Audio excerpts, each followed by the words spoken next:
Ushbu nokautdan so'ng jangchi bir necha daqiqaga haqiqatdan uzoqlashdi. Uning tanasi nazoratsiz harakat qilardi. Tomoshabinlarni qo'rqitadigan darajada titrardi. Manzara hayratlanarli edi. Bitta aniq zarba asab tizimini o'chirishi mumkin. Mutaxassislar uchun bu natija kutilmagan bo'lmadi.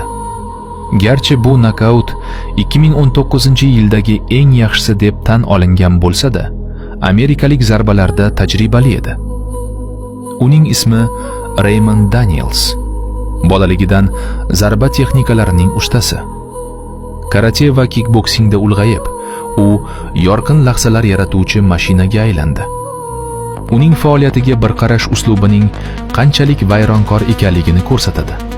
U shunchaki g'alaba qozonmaydi, raqibini bir zarba bilan o'chiradi. Kickboksing chempioni bo'lgach, Daniels yangi sinov, aralash jang san'atlarini qabul qildi. Yo'l ochiq edi. Thompson va Page kabi jangchilar karate va kickboksdan MMA ga o'tib, yulduzlarga aylanishdi. Daniels allaqachon ikkalasi bilan uchrashgan va ularni mag'lub etgan. Agar ular MMA da porlashsa, nega u ham porlonmasin?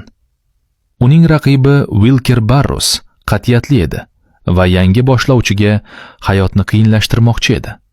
U Danielsdan masofani saqlashni bilardi, o'z joniga qasd qilish. Barrosning strategiyasi oddiy: masofani qisqartirish, hujumchini bostirish va jangni yerga ko'chirish. U harakat qildi, oldinga tashlanardi, zarbalar oldi, taslim bo'lmadi. Lekin Danielsda javob bor edi. Vaqt, aniqlik va ijodkorlik har doim uning vizit kartasi bo'lgan.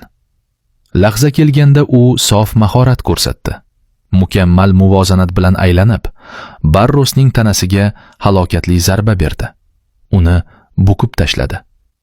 Tomoshabinlar nima bo'layotganini tushunib olgunicha aniq yakunlovchi zarba berildi.